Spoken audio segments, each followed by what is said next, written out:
लगता है मेरी शादी कभी नहीं होगी। इस जादू करने की वजह से मैं पूरी जिंदगी कुंवारा ही मर जाऊंगा। लेकिन मुझे शादी करनी है और मुझे भी सुंदर चेहरा चाहिए। मैं एक अच्छी जिंदगी जीना चाहता हूँ। तभी ये बात सूरज सुन लेता है। अरे ये तो वही पाताल लोक का राजा है और इसका चेहरा नहीं दिख रहा। आखिर ये है कैसा और इतना रो क्यों रहा है? मुझे इसे ही अपनी बातों में उलझाना होगा, तभी मैं जादूगरनी तक पहुंच पाऊंगा। फिर सूरज राजा के सामने जाता है। अरे बाप रे बाप, ये तो देखने में कितना बदसूरत है और इसकी लंबाई भी कितनी छोटी है। सच कह रही थी दिव्या। अरे इससे तो कोई इंसान सपने में भी शादी करने का सोच नहीं सकता और सामने से शादी करनी तो दूर की बात है। कौन हो तुम और मेरे पाताल लोक में क्या कर रहे हो? महाराज, मेरे प्यारे महाराज, आप कितने दुखी हैं, कितने दुखी हैं। आप इतने दुखी कैसे हैं? महाराज, मुझसे नहीं देखा जाता आपका दुख, इसीलिए मैं आपके पास आया हूँ। अच्छा ठीक है, पहले शांत हो जाओ। लेकिन तुम हो कौन और भला तुमसे मेरा दुख देखा क्यों नहीं जा रहा? मैंने तो तुम्हें कभी देखा ही नहीं। आपने मुझे कभी नहीं देखा। ये आपका बड़प्पन है कि आप हमेशा आगे की ओर देखते हैं। लेकिन मैं तो आपके बारे में सब कुछ जानता हूँ कि आप शादी करना चाहते हैं, वो भी धरती लोक की एक सुंदर लड़की से, ताकि आपकी शक्ति बढ़ जाए और आप माफ कीजिएगा, बहुत खूबसूरत हो जाए। है ना महाराज? यही है ना आपकी चिंता? अरे तुम तो सचमुच मेरे बारे में बहुत कुछ जानते हो। अच्छा ये बताओ, तुम मेरी मदद कर सकते हो क्या? यही तो मैं आपसे कहना चाहता हूँ महाराज। देखिए, मैं आपकी शादी बहुत ही खूबसूरत और सुंदर लड़की से कर दूंगा, जिससे आपकी जिंदगी बहुत अच्छे से कटेगी। लेकिन महाराज, इसके लिए आपको मेरा एक छोटा सा काम करना होगा। अरे वाह वाह वाह वाह, सुंदर लड़की से शादी करने के लिए मैं कुछ भी करने को तैयार हूँ। तुम मुझे बताओ, मुझे क्या करना होगा? बोलो, बस बोलो, जल्दी बोलो। शांति महाराज, मैं बता रहा हूँ। देखिए महाराज, बात ये है कि आज जैसे ही रात होगी तो आधी रात को आपके पास जो जादू करनी है ना, उसका डंडा लाना होगा और उसके छड़ी में ही एक ऐसी शक्ति है जिसे मैं इस्तेमाल करके आपके लिए एक खूबसूरत लड़की आपके सामने प्रकट कर सकता हूँ। अरे तू मुझे क्या मूर्ख समझता है क्या? क्या वो जादूगरनी इतने दिनों से मेरे लिए खूबसूरत लड़की ढूंढ रही है और एक लड़की को लाई भी थी, लेकिन वो मुझसे शादी ही नहीं करना चाहती थी और मेरी जिंदगी नरक बनाना चाहती थी। इसी वजह से उसे मैंने यहाँ से भगा दिया और तू कह रहा है उसके डंडे में से खूबसूरत लड़की निकलेगी? दिमाग खराब है क्या तेरा? चल निकल यहाँ से, बेवकूफ कहीं का। शांति महाराज, शांति। मेरी बात तो सुनिए। आप नहीं जानते हैं, वो जादूगरनी आपकी शादी कभी होने ही नहीं देना चाहती। हाँ। अब ये तुम क्या कह रहे हो? भला वो मेरी शादी क्यों नहीं होने देना चाहती? दिमाग तो ठीक है तुम्हारा? कैसी बातें करते हैं महाराज, सोच कर देखिए ना। देखिए, अगर आपकी शादी हो जाएगी तो इस राज्य का आपको उत्तराधिकारी मिल जाएगा, आपका पुत्र। और अगर आपकी शादी नहीं होगी तो आप ऐसे ही इस दुनिया से निकल जाइएगा, यानी कि मर जाएंगे। उसके बाद क्या होगा? इस राज्य का कारभार कौन संभालेगा और इस राज्य का अगला राजा कौन बनेगा? सोच कर देखिए। अरे क्या सोचूं? मुझे भी नहीं पता कि कौन बनेगा। चलिए कोई बात नहीं, मैं बताता हूँ। वो जादूगरनी, हाँ, इसीलिए तो वो आपकी शादी होने ही नहीं देना चाहती। ये बताइए, आपके बाद इस पूरे राज्य में सबसे ज्यादा प्रभाव किसका है?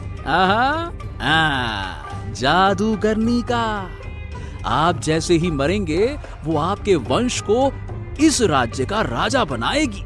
आप जैसे ही मरेंगे अपने वंश को इस राज्य का राजा बनाएगी और इस पूरे पाताल लोक की वो खुद रानी बन जाएगी। इसीलिए तो आपकी शादी वो करवाना ही नहीं चाहती है। अब तो आप समझिए महाराज, असली चाल क्या है। अच्छा, तो ये चक्कर है, इसीलिए वो मेरे लिए कोई अच्छी लड़की नहीं लाती है। यानी कि वो मेरे साथ धोखा कर रही है, मुझे उससे बदला लेना है। हाँ बिल्कुल, मैंने जैसा कहा है अब आप वैसा करिए, फिर देखिए आपके लिए खूबसूरत लड़कियों की लाइन लगा दूंगा मैं, एक से एक। तो ठीक है, तुम रात होते ही मेरे कक्ष में आ जाना और वो छड़ी, उसको तो मैं लेकर ही आऊंगा। ठीक है। फिर राजा वहाँ से चला जाता है। तभी सूरज जोर जोर से हंसने लगता है। अरे भाई, गजब मूर्ख राजा है ये। इतना मूर्ख राजा कैसे हो सकता है? मेरी बातों में फंस गया। हाँ, अब तो मैं जल्द ही जादू का तोड़ उस जादूगरनी से हासिल कर लूंगा। फिर रात होते ही राजा अपने सैनिक से कहता है, सैनिकों, जाओ जादूगरनी को मेरे सामने हाजिर करो, बिना एक पल गवाए। जाओ। जो आ गया महाराज, हम अभी लेकर आते हैं। फिर सैनिक जाता है और कुछ ही देर में जादूगरनी को लेकर वहाँ पर आ जाता है। क्या हुआ महाराज, आप मुझे यहाँ क्यों बुलाए हैं? तुम मेरी बहुत अच्छी सेवा करती हो ना, इसीलिए मुझे तुम्हारी आज जादुई छड़ी चाहिए। आप क्या करोगे? नहीं, मैं अपनी जादुई झड़ी किसी को नहीं देती हूँ। फिर आपको कैसे दे दूँ? महाराज, मैं ये जादुई झड़ी नहीं दे सकती, मुझे माफ कर दीजिए महाराज। तुम्हें मेरी बात मानना ही पड़ेगा। अगर तुमने मेरी बात नहीं मानी तो मैं तुम्हें अपने राज्य से निकाल दूंगा, समझ गई? चलो अब जल्दी से वो छड़ी मुझे दे दो, लाओ। जरूर किसी ने कुछ कहा है महाराज से मेरे बारे में, तभी इस तरह से मुझसे बात कर रहे हैं। इससे पहले कभी ऊंची आवाज में बात भी नहीं किए थे। सैनिकों, इसके हाथ से वो जादुई छड़ी लेकर मुझे दो, जल्दी करो। फिर सैनिक जादूगरनी से छड़ी लेकर राजा के हाथ में दे देता है।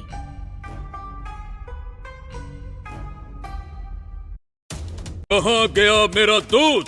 मेरे सामने आओ और ये छड़ी लो और जल्दी से मेरे लिए एक सुंदर लड़की मेरे सामने लाओ ताकि मैं उससे विवाह कर सकूं।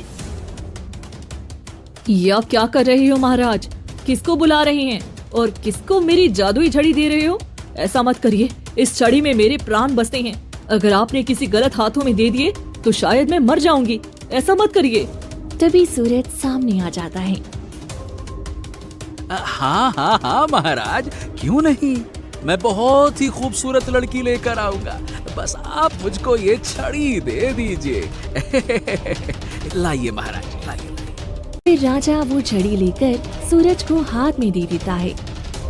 तुम कौन हो और महाराज को तुमने क्या पट्टी पढ़ाई है जो महाराज मेरे खिलाफ इतना भड़क रहे हैं? और ये क्या, तुम तो पाताल लोक के लग भी नहीं रहे हो, तो तुम इंसान हो? मैं धरती लोक का हूँ और मैं एक इंसान हूँ। अब जल्दी से मुझे अपनी जलनशील जादू का तोड़ बता दे, वरना मैं तुम्हारी ये छड़ी तोड़कर तुम्हें हमेशा हमेशा के लिए खत्म कर दूंगा। और ये तलवार, ये देख रही है ना, इससे राजा का सर धड़ से अलग कर दूंगा। बता। अरे अरे ये तुम क्या कर रहे हो? अरे तुम तो गिरगिट की तरह रंग बदल रहे हो। अरे भाई, तुमने तो कहा था कि तू मेरा दूत है और तुमने हमें धोखा दे दिया। एक राजा को धोखा देने के लिए तुम्हें मृत्यु दंड मिलेगा। तुम मेरा डंडा और मेरे महाराज को कुछ नहीं कर सकते। चले जाओ यहाँ से, वरना मैं तुम्हें जिंदा नहीं छोड़ूंगी। ओ छोटे कद के पिद्दी महाराज, अपनी जान प्यारी है तो जल्दी बोल दे इसको। जल्दी से जादू का तोड़ देने के लिए जो इसने दिव्या पर किया है। उसके शरीर में बहुत जलन हो रही है, वो ठीक से रह नहीं पा रही है। अगर उसे इसने ठीक नहीं किया तो तेरा भी सर धड़ से अलग कर दूंगा, जिससे आपका खून जैसे ही धरती पे गिरेगा, आप तो जानते हैं आपका राज्य हमेशा हमेशा के लिए खत्म हो जाएगा, क्योंकि आप पर तो श्राप है। आपका खून धरती पर गिरते ही आपका पूरा राज्य विनाश हो जाएगा। मैं तो बस इंतजार कर रहा हूँ कि कब तुम्हारा राज्य विनाश हो।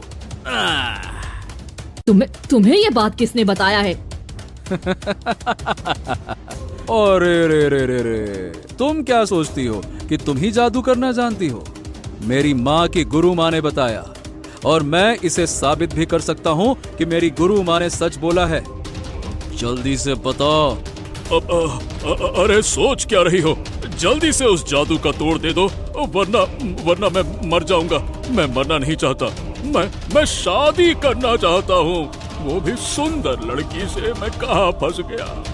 मैं बलि का बकरा नहीं बनना चाहता। अरे दे देना तोड़, क्या करेगी उसका, दे दे। ठीक है, मैं तुम्हें जादू का तोड़ देती हूँ, बस तुम मेरी झड़ी को कुछ मत करना और महाराज को कुछ मत करना। फिर जादूगरनी मंत्र पढ़ती है और उसके हाथ में एक नीला गुलाब आता है। ये गुलाब ले जाओ, इसका रस निकाल के दिव्या को पिला देना, फिर उसकी जलन खत्म हो जाएगी और वह ठीक हो जाएगी। सोच लो, अगर तूने गलत किया तो अगली बार मैं ये धमकी दूंगा नहीं, बल्कि तुम सबको खत्म कर दूंगा। नहीं, कुछ नहीं होगा, वो ठीक हो जाएगी। अब जाओ यहाँ से और मेरी छड़ी छोड़ दो। अब जल्दी से मुझे अपने जादू से इस पाताल लोक से बाहर निकालो, और मैं जैसे ही पाताल लोक से जाऊंगा तो तुम्हारी छड़ी यहीं पर छोड़ जाऊंगा। जल्दी करो। फिर जादूगरनी मंत्र पढ़ती है, तेज रोशनी फैलती है और सूरज पाताल लोक से बाहर आ जाता है। हाँ, अब जल्दी से मुझे ये गुलाब लेकर दिव्या को पिलाना होगा। फिर सूरज भागकर अपने घर जाता है। बेटा, तुम ले आई इस जलन का तोड़? दिव्या बहुत परेशान है, अब इससे ये जलन और बर्दाश्त नहीं हो रही है। हाँ माँ, ये देखो नीला गुलाब मैं जादूगरनी से लेकर आया हूँ। जल्दी से इसे दिव्या को पिला दो, वो ठीक हो जाएगी। लो। हेमा गुलाब मसलकर उसका रस दिव्या को पिला देती है। कुछ देर में दिव्या ठीक हो जाती है। ये क्या, मैं तो अब ठीक हो गई। मुझे यकीन ही नहीं हो रहा है, मैं अब ठीक हो गई हूँ। हाँ, चलो, आखिरकार उस जादूगरनी ने अच्छी औषधि दी थी। मुझे तो लगा वो मेरे साथ छल करेगी। बेटा, तू पाताल लोक से उस जादूगरनी से ये कैसे लेकर आ गया? अरे माँ, आपकी गुरु माँ ने मुझे पाताल लोक भेजा, और वहाँ जाकर मैंने अपनी चतुराई दिखाई, और देखिए मैं इसे लेकर भी आ गया। मुझे अपनी माँ के पास जाना है, वो बहुत परेशान हो रही होंगी, और मुझे भी अपनी माँ की बहुत फिक्र हो रही है। अच्छा, वैसे तुम्हारा घर कहाँ है? मणिपुर, जो हिमरू घाटी में पड़ता है। ओह, ठीक है, चलो चलते हैं, आओ। सूरज दिव्या को लेकर निकल पड़ता है और कई घंटे सफर करने के बाद वो दिव्या के घर पहुंच जाता है। दिव्या बेटी, तुम कहाँ चली गई थी? और ये लड़का कौन है? यानी कि गांव वाले सच कह रहे थे, तुम इसके साथ भाग गई थी? नहीं माँ, तुम्हें गलतफहमी हो रही है। एक जादूगरनी मुझे अपनी जादू से पाताल लोक की दुनिया में लेकर चली गई थी, और वहाँ पर मुझे एक बदसूरत राजा से शादी करवाना चाहती थी। मैं किसी तरह वहाँ से भाग गई, पर उसने मुझ पर काला जादू करके मुझे धरती लोक पर सूरज के गांव में फेंक दिया था। ये सूरज ही था जिसने पाताल लोक जाकर मेरी जान बचाई, वरना मैं तो मर ही जाती। क्या इतनी बड़ी घटना हो गई? मुझे लग रहा था कि कुछ तो गलत है मेरी बेटी के साथ, लेकिन कोई मेरा यकीन ही नहीं कर रहा था। माँ जी, आपकी बेटी सही सलामत है, अब इसे कुछ नहीं होगा। माँ, मेरे रिश्ते का क्या हुआ? उस लड़के ने क्या कहा? बेटी, तेरे जाने के बाद मैं उससे मदद मांगने गई थी। उस लड़के ने शादी से मना कर दिया और तुम्हारी इज्जत पर कलंक लगा दिया। अब पूरे गांव में कोई तुमसे शादी नहीं करेगा। हाँ तो ठीक है, मैं दिव्या से शादी करना चाहता हूँ। माँ जी, अगर दिव्या चाहेगी तो।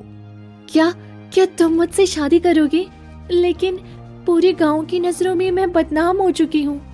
कोई बात नहीं, दुनिया को तो बोलने का काम है, हमें उससे क्या। मैं तुमसे शादी करने के लिए तैयार हूँ, बस। ठीक है, अगर तुम मुझसे शादी करने के लिए तैयार हो तो मैं भी तैयार हूँ, क्योंकि तुमने मेरे लिए अपनी जान जोखिम में डालकर मेरी जान बचाई है, तो वैसे भी ये जान तुम्हारी अमानत है। ठीक है, तो आज ही मैं तुम दोनों की शादी धूमधाम से कर दूंगी। मेघा दिव्या और सूरज की शादी धूमधाम से कर देती है और शादी के बाद सूरज दिव्या को अपने घर लेकर चला जाता है और दोनों खुशी खुशी जीवन बिताने लगती हैं।